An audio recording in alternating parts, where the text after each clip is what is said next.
Welcome to வெட்டிவாக YouTube channel. நான் உங்கள் சுல்ஃபிகர். கருத்தா எதிர்கொள்வதற்கு திராணி இல்லாத ஒரு தவிட்டு தற்கொலை கூட்டம் தான் இந்த நாம் தமிழர் கட்சியினுடைய இந்த சோம்பிஸ் கூட்டம். இந்த சோம்பி கூட்டம் என்ன செஞ்சிருக்கு அப்படிங்கிறது உங்க எல்லாருக்கும் நல்லா தெரியும். அட்வொகேட் நெல்சன் சொல்லக்கூடிய தம்பி ஒருத்தர் நம்ம கன்னியாகுமரி மாவட்டத்தை சார்ந்தவர் தான். கோழிப்போர்வலன் சொல்லக்கூடிய ஊரை சார்ந்தவர். தொடர்ந்து அவர் இன்னைக்கு வேணா நாம் தமிழர் கட்சியை பேசியிருக்கலாம், ஆனா இது நாள் வரையிலும் பல்வேறு வீடியோக்கள் சமூக அக்கறையோடு போட்டிருந்தாரு. கன்னியாகுமரி மாவட்டத்துல இருக்கக்கூடிய மிகப்பெரிய கனிம வள திருட்டை எக்ஸ்போஸ் பண்ணியிருந்தாரு. அமைச்சர் மனோ தங்கராஜுக்கு அவ்வளவு பெரிய குடைச்சல் கொடுத்திருக்காரு. இன்னும் சொல்ல போனா இந்த முறை அமைச்சர் மனோ தங்கராஜுக்கு கன்னியாகுமரி பத்மநாபபுரம் தொகுதியில சீட்டு கொடுக்காததற்கு மிக முக்கியமான காரணமே தம்பி நெல்சன் தான். அந்த அளவிற்கு இவர்கள் செய்யக்கூடிய ஆளுங்கட்சி செய்யக்கூடிய அட்டூழியத்தை வெளிக்கொண்டு வந்திருந்தார். எத்தனையோ சமூக பிரச்சனைகளை பேசியிருக்கிறார். பெரிய பெரிய ஜாம்பவான்களுக்கெல்லாம் எதிராக அவர் பேசும்போது யாருமே அவரை சீன்றதுக்கு தயாரா இல்லை. ஆனா இந்த சாட்டை துரைமுருகன் சொல்லக்கூடிய இந்த புறம்போக்கு அவனை பத்தி ஒரு வீடியோ போட்ட உடனே இந்த சாட்டை துரைமுருகன் தன்னுடைய அடியாளை அனுப்பி அந்த ராஜா போரன் சொல்லக்கூடிய அந்த அடியாளு அந்த ஏவல் நாயை அனுப்பி அறிவாளால வெட்ட வச்சிருக்கிறான். எவ்வளவு பெரிய மோசமான சம்பவம் பாருங்க. எப்படி தமிழ்நாட்டு அரசியல்ல துடை தெரியப்பட வேண்டிய இந்த சோம்பிஸ் கூட்டம், இந்த தீய சக்தி இந்த நாம் தமிழர் கட்சி. நம்மளும் இந்த பொது வழியில இருந்து பேசத்தான் செய்யறோம். இதெல்லாம் பார்க்கும்போது இன்னைக்கு என்ன வேணா பண்ணிட்டு போ, என்ன வேணா எதிர்கொள்ளலாம் அப்படிங்கிற தைரியத்தோட தான் களத்துல நிக்கிறோம். இருந்தாலும் ஒரு வீட்டுக்குள்ள ஏறி ஆள் இல்லாத நேரத்துல அவங்க அம்மாவா தாய தாக்குறனா எவ்வளவு நெஞ்செழுத்தம் அவர்களுக்கு இருக்கணும். அன்பார்ந்தவர்களை நீங்க எல்லாம் பார்த்திருப்பீங்க. அட்வொகேட் நெல்சன் அவர் மீது நடத்தப்பட்ட தாக்குதல். நிச்சயமாக தமிழக வெற்றி கழகம் சும்மா இருக்காது. அட்வொகேட் நெல்சனுக்காக கூட நிற்கும். சம்பவம் அறிஞ்ச உடனே தமிழக வெற்றி கழகத்துடைய மாவட்ட செயலாளர், மாவட்ட இணைச் செயலாளர், குளச்சல் தொகுதியினுடைய கேண்டிடேட் எல்லாருமே போய் ஹாஸ்பிட்டல்ல போய் அவரை சந்திச்சோம். அவருக்கான ஆறுதல் கொடுத்துருக்கிறோம். எந்த நேரத்துல எந்த உதவினாலும் உங்களுக்கு என்ன பிரச்சனைனாலும் எப்பவுமே நாங்க தாவேக்கா களத்துல நிற்கும். நீங்க தாவேக்காவுக்கு ஆதரவா பேசினீங்க அப்படிங்கிறத தாண்டி நீங்க ஒரு சமூக அக்கறை கொண்ட நபர். இந்த சமூகத்துல நடக்கக்கூடிய அவலங்கள், இந்த சமூகத்தில் நடக்கக்கூடிய அநீதிகளை தட்டி கேட்கக்கூடிய ஒரு துணிச்சல் மிகுந்த இளைஞனுக்கு என்னைக்குமே நாங்க பக்கபலமா இருப்போம் அப்படிங்கிறத அவர்கிட்ட நேரடியாகவும் சொல்லியிருக்கிறோம். அவருடைய தாயிடமும் தந்தையிடம் நாங்க சொல்லியிருக்கிறோம். ஏன்னா அவங்க எல்லாம் பயந்து போய் இருக்கிறாங்க. இப்படி அவருடைய அப்பா எல்லாம் பேசும்போது இப்படி ஒரு சம்பவத்தை நான் எதிர்பார்க்கவே இல்லை. அதுலயும் ஒரு பொண்ணு வந்தாங்க, அது பொண்ணை நான் என் வாழ்க்கையில இப்படி ஒரு பொண்ணை நான் பார்த்ததில்லை அப்படிங்கிறாங்க. அந்த அளவுக்கு அராஜகத்தினுடைய உச்சம். எவ்வளவு தைரியம் இருக்கணும் ஒருத்தருக்கு வீட்டுல போய். அதுவும் என்ன சொல்றாங்களாம், அந்த யானை கவனியா எப்படி ஏதோ ஒண்ணு விளம்பரம் போட்டானா அதை பத்தி இவன் தப்பா பேசிட்டானா அதை பத்தி கேட்கறதுக்கு போனானா. நான் கேட்கிறேன், அந்த இந்த இந்த மலை மாடுட்ட தான், இந்த மலை மாடு இருக்கான் இல்லையா, அந்த ராஜா போரன் சொல்லக்கூடிய புறம்போக்கு மலை மாட்டு பையன். நான் கேட்கிறேன், இத பாலிமர் செய்தியில உன்னை எக்ஸ்போஸ் பண்ணாங்க இல்லையா, நீ அவ்வளவு பெரிய புடுங்கியா இருந்தா கையையும் அப்படியே தம்சை ஏத்திக்கிட்டு நெஞ்சையும் அப்படியே விரிச்சுக்கிட்டு பாலிமர் டிவி வாசல்ல போய் நிக்கிறதுக்கு உனக்கு திராணி இருக்காடா? உனக்கு திராணி இருக்கா? நீ போய் கேட்டியா? நீ பாலிமர் சேனல் வாசத்துல போய் அதே மாதிரி நெஞ்சை நிமித்து நீ போக வேண்டியதானே? போய் நிக்கிறதுக்கு உனக்கு திராணி இருக்குதா? நீ எத்தனையோ பேரை சமூக ஊடகங்கள்ல பேசியிருக்கிய, நீ எத்தனையோ பேரை பத்தி சமூக ஊடகங்கள்ல பேசியிருக்கிய. அவங்க எல்லாம் இதே மாதிரி கேட்டு வந்தாங்கன்னா என்ன செய்வ நீ? அவர் அட்வொகேட் நெல்சன் உன் மேல அவதூறு பரப்பினா நீ கருத்தா எதிர்கொள்ளிருக்கணும். அட்வொகேட் நெல்சனுக்கு நீ வீடியோ போட்டிருக்கணும், அல்லது காவல்துறையில புகார் கொடுத்திருக்கணும், அல்லது மான நஷ்ட வழக்கு போட்டிருக்கணும். நீ அதையெல்லாம் விட்டுட்டு நேரடியா எவ்வளவு பெருந்தன்மையோட எவ்வளவு டீசெண்டா நீ அவனை தேடி வந்தப்போ உன்னை வீட்டுல அழைச்சி உட்கார வச்சு சோபால உட்கார வச்சு உன்கிட்ட எவ்வளவு டீசெண்டா பேசுறான் அந்த பையன். படிச்சவன் அவன் அப்படி பேசுறான். நீ ஒரு கழுவேறை கூட்டம் மாதிரி போய் அவன்கிட்ட போய் நெஞ்ச நிமித்திட்டு அவனை போய் அடிக்க நிக்கிற. வெளியே போய் அங்க உள்ள போய் அந்த பையனை அடிச்சிருக்கான். அருவாள் எடுத்து விட்டுக்கிட்டு அந்த அருவாள் எடுத்து பேக்ல போட்டு ரெண்டாவது வெளியே போய் நின்று அந்த சிலிண்டரை தூக்கிட்டு நிக்கிறான். நீ வெளியே வா, நான் உன்னை கொல்லாம விட மாட்டேன் அப்படின்னு சொல்லிட்டு. எவ்வளவு நெஞ்செழுத்தம் இருக்கணும் உனக்கு? இதெல்லாம் யார் கொடுக்கக்கூடிய தைரியம் உனக்கு? சாட்டை துரைமுருகன் விமர்சனத்துக்கு அப்பாற்பட்டவனா? சாட்டை துரைமுருகனை விமர்சனம் பண்ணிடக்கூடாதா? அவன் ஊர்ல உள்ள எல்லாரையும் விமர்சனம் பண்ணுவான். சாட்டை துரைமுருகன் விமர்சனம் பண்ணக்கூடாதா? எது எடுத்தாலும் என்ன ஒரு விமர்சனம் அவனை வச்சுட்டாலும் நீ நல்ல ஆத்தாளுக்கும் அப்பனுக்கும் பிறந்தவனா இருந்தா, ஒரு ஆத்தாளுக்கும் அப்பனுக்கும் பிறந்தவனா இருந்தா, எல்லாரும் ஒரு ஆத்தாளுக்கும் அப்பனுக்கும் பிறந்தவன் தான்டா. எல்லாருமே ஒரு ஆத்தாளுக்கும் அப்பனுக்கும் பிறந்தவன் தான். ஆனா அந்த அப்பா அம்மாவோட புருஷனா அப்படிங்கறதான் சந்தேகம். சாட்டை துரைமுருகன்டே நம்ம கேட்கிறோம், நீ எவ்வளவோ விஷயங்கள் நீ பேசுறிய, நீ ஒவ்வொருத்தரை பத்தியும் பேசியிருக்கிறிய. நீ ஒரு ஆத்தாளுக்கும் அப்பனுக்கும் பிறந்தவனா இருந்தா அதுக்கு ஆதாரம் கொடுத்துருக்கியா? நீ அடுத்தவனை பத்தி கேட்கக்கூடிய நீ கேட்க வேண்டியதானே? இல்ல உன் வீட்டு வாசல் எந்த மாதிரி வந்தா உன்னால தாங்க முடியுமா? கடுப்பா இருக்கு மக்களே, ரொம்ப கடுப்பா இருக்கு. நம்ம இந்த அளவுக்கு நம்ம இறங்கி பேசணும். அந்த பையனை போய் பார்த்துட்டு வந்து நமக்கு அவங்க அம்மாவும் போய் பார்த்துட்டு வந்தோம், நெஞ்சமெல்லாம் அப்படி பதறுது. ஒரு சமூக களத்துல நின்று சமூகத்துக்காக உழைக்கக்கூடிய ஒரு நபருக்கு அவனுக்கே இந்த நிலைமைன்னா இந்த அளவுக்கு பப்ளிசிட்டியா, அதுவும் ஒரு அட்வொகேட்டு, நல்ல ஒரு படித்த குடும்பத்துல, அவங்க அப்பா வந்து ஒரு காங்கிரஸ் கட்சியினுடைய பிரமுகராகவும் இருக்கிறாரு.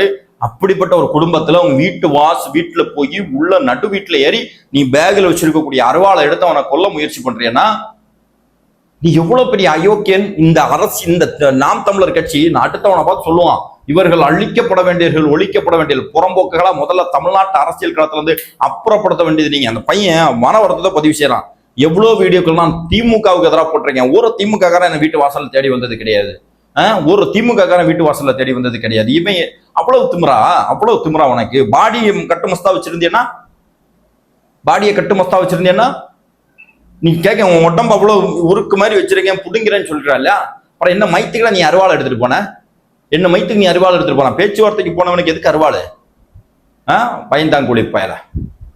ஆனா அவ்வளவு திமிருக்கு அப்படியே நெஞ்ச நிமித்திட்டு அப்படியே அவன் பயங்கரமா வீடியோ போடுறது எல்லாத்துக்குமே சேர்த்து ஒட்டு மொத்தமா அந்த ஊருக்காரன் அடிச்சு ஜட்டியோட உட்கார வச்சிருக்கான். இதை விடவும் கேவலம் வேற இருக்காது.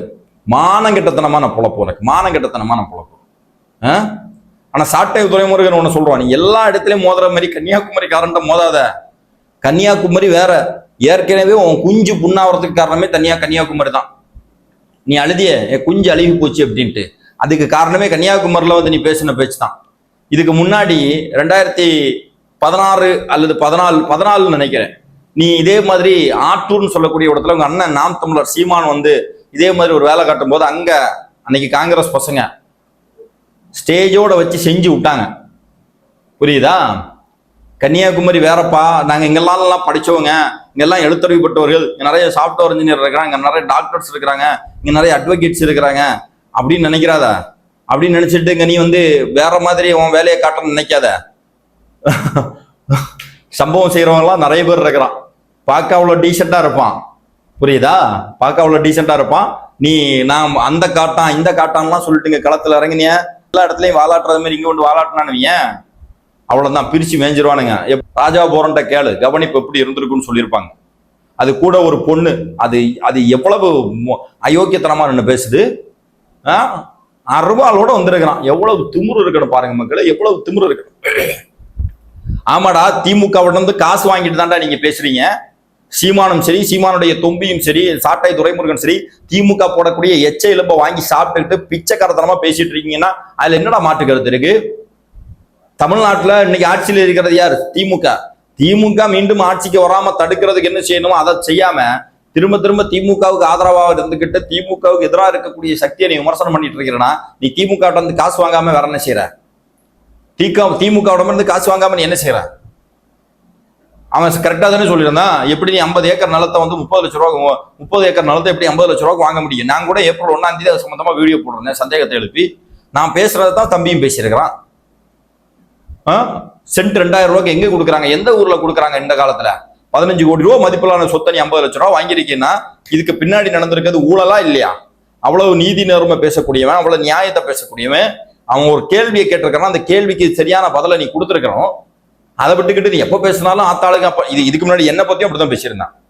இந்த கன்னியாகுமரி மாவட்டத்துல நடைபெற்ற திங்கள் சந்தையில் நடைபெற்ற ஒரு பொதுக்கூட்டத்துல, அது நான் பேசல, அங்க இன்னொரு நபர் பேசினவர் வந்து பேசிட்டார், பிரபாகரன் அவர்களை குறித்து பேசின உடனே அதை நான் சொல்லி இந்த நாய் இந்த சாட்டை துரைமுருகன் புறம்போக்கு அவதூறு பரப்புனதோடு மட்டும் இல்லாமல் என் போட்டோவோட போட்ட அவதூறு பரப்புனதோடு மட்டும் இல்லாமல் வீடியோ போடும்போது இதே மாதிரி தான் சொல்லலாம், நல்லா ஆத்தாளுக்கும் அப்பனுக்கும் பிறந்தவனா இருந்தா நீ பேசுறா பாப்போம் அப்படி இப்படின்னா. அதுக்கு பிறகு என்னுடைய நம்பர்னு சொல்லி இப்போ அட்வொகேட் நெல்சனை கூட்டிட்டு போனாரே கொலை பண்றதுக்கு ஒரு இந்த பேச்சுவார்த்தைன்னு சொல்லிட்டு போய் கூட்டிட்டு போனானே இந்த ரூபன், அவன் தான் அன்னைக்கு என்னுடைய நம்பர்னு சொல்லி எங்க குடும்பங்கோடு ஒன்றிய செயலருடைய நம்பரை மாத்தி கொடுத்து ஒரு 3-4 நாள் தொடர்ந்து நாம் தமிழர் கட்சியினுடைய இந்த பொறுக்கி பயிலுங்க முழுக்க கெட்ட வார்த்தையும் ஆபாசமான வீடியோக்களையும் வாட்ஸ்அப்லையும் வாட்ஸ்அப்ல அனுப்பிட்டு இருந்தானுங்க. இவனுங்க இந்த இவனுங்க வந்து பேசும்போது பெரிய டீசென்ட் பாலிடிக்ஸா பேசுறானுங்க. மொத்தமே தமிழ்நாட்டில் இருக்கக்கூடிய கேவலமான கேடுகட்ட ஒரு கட்சி உண்டுன்னா அது இந்த நாம் தமிழர் கட்சி தான். கருத்தா எதிர்கொள்ள துப்பு இல்ல, அடுத்தவனுக்கு மேல அவதூறு பரப்புறது, அடுத்தவனை வந்து இமிடேட் பண்றது. அதுல இன்னைக்கு அந்த சகோதரர் நெல்சன் பேசும்போது சொல்றாரு, அந்த கட்சியினுடைய நாம் தமிழர் கட்சியினுடைய ஐடிவியினுடைய மாநில செயலாளர் சுனந்தாவா அவங்க வந்து இவனுக்கு மெசேஜ் அனுப்புறான், you will face the consequence சொல்லியிருக்காங்க. அப்படின்னா காலையில அவங்க பேசியிருக்கிறாங்க, அதுக்கு பிறகு ஒருத்தன் அருவாளோட வீட்டுக்குள்ள ஏறி அவனை வெட்டி இருக்கான்னு சொன்னா, அப்ப இது மொத்தமா இந்த கட்சி போட்டு கொடுத்திருக்கக்கூடிய திட்டம் தானே, கட்சி போட்டு கொடுத்திருக்கக்கூடிய திட்டம் தானே. எவ்வளவு அயோக்கியமான கொடூரமான சம்பவங்கள். அப்ப எப்படா அரசியல் காலத்துல நிக்கிறது, இந்த சமூக களத்துல நின்று சமூக பிரச்சனைகளை எப்படி பேசுறது? கனிம வள கொள்ளைக்கு எதிராக பேசியிருக்கிறான் அந்த பையன். எத்தனையோ கனிம வள வந்து அவர்களுடைய கோபத்துக்கு ஆளாயிருக்கிறான். அவனுங்க கூட செய்ய தேங்கக்கூடிய ஒரு வேலையா அவனுடைய ஏஜெண்டா இருக்கக்கூடிய நீ வந்து செய்யறேன்னா, அவன் கனிம வளத்துக்கு எதிராக போராடுறேன்னு சொல்லிட்டு போராடிட்டு பின்வாசல் வழியா காசை வாங்கிட்டு ஒதுங்கக்கூடிய நபரா? உங்க கட்சியை சேர்ந்தவன் அதை செய்யலாம். நாம் தமிழர் கட்சியை சேர்ந்த கன்னியாகுமரி மாவட்டத்தில் இருக்கக்கூடியவனுடைய பொழப்பே தான். கனிமவள கொள்ளையை அதுக்கு எதிராக போராட்டம் பண்றேன்னு சொல்லிட்டு அந்த கனிமவள அவர்களிடமிருந்தே கமிஷனை வாங்கிக்கிட்டு ஒதுங்கக்கூடிய வேலையை தான் செய்யறீங்க. அந்த மாதிரி அவன் செஞ்சா அவன் உண்மையா நின்று போராடுறான், உண்மையா நின்று மக்கள் மத்தியில அந்த விஷயத்தை எக்ஸ்போஸ் பண்ணா, மக்கள் பிரச்சனையை தினம் பேசுறான், அதை பேசுறான். அதுல நீங்க செஞ்ச இந்த அயோக்கியத்தனத்தை பேசுறான், சும்மாவா பேசுறான்? நீ தாண்டா கேட்ட, நல்ல ஆத்தாளுக்கும் அப்பனுக்கும் பிறந்தவனா இருந்தா ஆதாரத்தை காட்டுனா, அவன் நல்ல ஆத்தாளுக்கும் அப்பனுக்கும் பிறந்தவன் ஆதாரத்தை காட்டியிருக்கிறான். நான் கேட்கிறேன், நல்ல ஆத்தாளுக்கும் அப்பனுக்கும் பிறந்தவனா இருந்தா நீ சாட்டை துரைமுருகன் என்ன செஞ்சிருக்கணும்? என் மேல அவன் பொய் சொல்லியிருக்கான்னு நீ அவன் சொன்னது பொய்ன்னு நிரூபிச்சிருக்கணும். அதை விட்டுக்கிட்டு நீ அடிக்க ஆள் அனுப்புறியன்னா நான் கேட்கிறேன், எனக்கு இந்த வார்த்தையில எனக்கு உடன்பாடு கிடையாது. ஏன்னா எல்லாருமே ஒரு ஆத்தாளுக்கும் ஒரு அப்பனுக்கும் தான் பிறந்திருப்பாங்க, புரியுதா? அதனால எனக்கு அதுல உடன்பாடு கிடையாது. இருந்தாலும் கேட்கிறேன், இந்த சாட்டை துரைமுருகன் சொன்ன மாதிரி நீ நல்லா ஒரு ஆத்தாளுக்கு அப்பனுக்கு பிறந்திருந்தா நீ அதை நீ பேசியிருப்பியா மாட்டியா? நீ உன் மேல தவறு இல்லை அப்படிங்கிறத நீ விளக்கியிருப்பியா மாட்டியா? அதை விட்டுக்கிட்டு அடிக்க ஆள் அனுப்புற, பின்வாசல் வழி ஆள் அனுப்புறன்னா நீ எவ்வளவு அயோக்கியத்தனம். அப்போ உங்களை பத்தி எவனுமே பேசக்கூடாதா? ஒன்னில் உங்களை பத்தி தான் பேசினா உங்களுடைய அந்த சோம்பி கும்பலை வச்சு இணையதளத்துல ஆபாச தாக்குதல் நடத்துறது, உங்களுக்கு எதிராக ஒரு கட்சி ஒரு ஸ்டாண்ட் எடுத்துட்டுனா அவங்கள வந்து மோசமா பேசுறது இல்ல அப்படின்னா இந்த மாதிரி ரவுடி பயில அனுப்புறா. நான் கேட்கிறேன், ராஜா போறேன் அவ்வளவு பெரிய ரவுடியாடா புடிங்கி நீ, எவ்வளவு பெரிய ரவுடியா நீ? உடம்பு அப்படி கட்டு மஸ்தா வச்சு நெஞ்சு நிமித்துட்டுன்னா உன்னை பார்த்து எல்லாரும் பயப்படணுமா? நீ முதல்ல வந்து உன் வீடியோல நீ வந்து அப்படி இருந்துட்டு இப்படி இருந்துட்டு இந்த சேட்டை பண்ணும் போதே உன்னெல்லாம் தூக்கி உள்ள வச்சிருக்கணும். இந்த அரசு செய்யல, ஏதோ பெரிய ராஜராஜ வம்சத்து பேர மாதிரி. அதான் அவ்வளவு திமிரு காட்டினால அடிச்சு மூலையில உட்கார வச்சானுங்களே, ஜட்டியோட உட்கார வச்சாங்க. இதை விட கேவலம் வேணுமா அவனுக்கு? அயோக்கிய பயல. அன்பார்ந்தவர்களே, இந்த சமூக களத்துல எல்லாரும் அவர்களுடைய கருத்துக்களை பதிவு செய்யறதுக்கு உரிமை இருக்கு.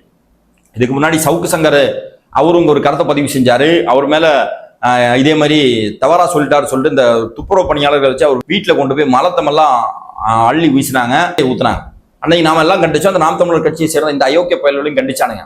ஆனா அதை விடவும் மிக கொடூரமான கேவலமான விஷயத்தை இவன் செஞ்சிருக்கிறானுங்க. இவனுங்களுக்கு எதிராக யார் இருந்தாலும் அவர்களே ஒன்றில் இணையதளத்துல ஆபாச தாக்குதல் நடத்துவாங்க, அல்லது இந்த மாதிரி நேரடியாக ஆட்களை விட்டு த்ரெட்டனிங் பண்ணுவாங்க. என்கிட்ட அவ்வளோ ஆதாரம் இருக்கு.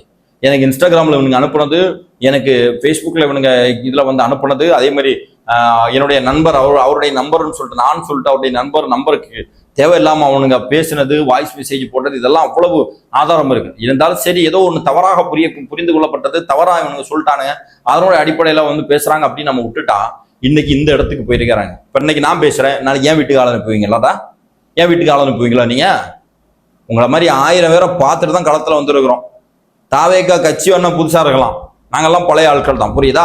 நீ ராஜா போறன் இல்லை, இவன மாதிரி வேற எந்த கொம்பனை கொண்டு வந்து நிப்பாட்டினாலும் அதை எதிர்கொள்ளக்கூடிய திராணியும் தம்பும் இங்க கூட எல்லாருக்கும் இருக்கு. கடைசி வரைக்கும் நெல்சன் கூட நாங்க நிற்போம். கடைசி வரைக்கும் நெல்சனுக்கு ஒரு பிரச்சனை நாம நிற்போம். நீ எல்லா ஊர்லயும் மேயறது மாதிரி கன்னியாகுமரியில வந்து மேயலான்னு நினைச்ச பத்தியா? உனக்கு சரியான பதிலடியை அந்த ஊர் மக்கள் கொடுத்துருக்கிறாங்க. இனி நிச்சயமாக சொல்றேன், நீ இவ்வளவு தூரம் காமிச்சதுக்கு வாக்கெண்ணிக்கை நாள்ல தான் உனக்கு பதில் கொடுக்கணும்னு நினைச்சிட்டு இருந்தோம். ஆனா ஆண்டவனை பார்த்து அதுக்கு முந்தின நாளே உனக்கு பதிலை கொடுத்துருக்கிறான். நிச்சயமா சொல்றேன், உங்களுடைய அயோக்கியத்தனம் ஒரு எதுவுமே எடுபடாது. இது இல்ல, எனக்கு தெரிஞ்ச சகோதரர் நெல்சன் இதை விடவும் இன்னும் தாண்டி உங்களை எக்ஸ்போஸ் பண்ணுவாரு. நீங்க கதறத்தான் போறீங்க, மாற்று கருத்து இல்லை. அன்பார்ந்த சகோதரர்களே, இந்த வீடியோ சம்பந்தமாக உங்களுடைய மேலான கருத்துக்களை பதிவு செய்யுங்கள். இன்னொரு வீடியோவில் இன்னொரு தலைப்பில் சந்திப்போம். நன்றி.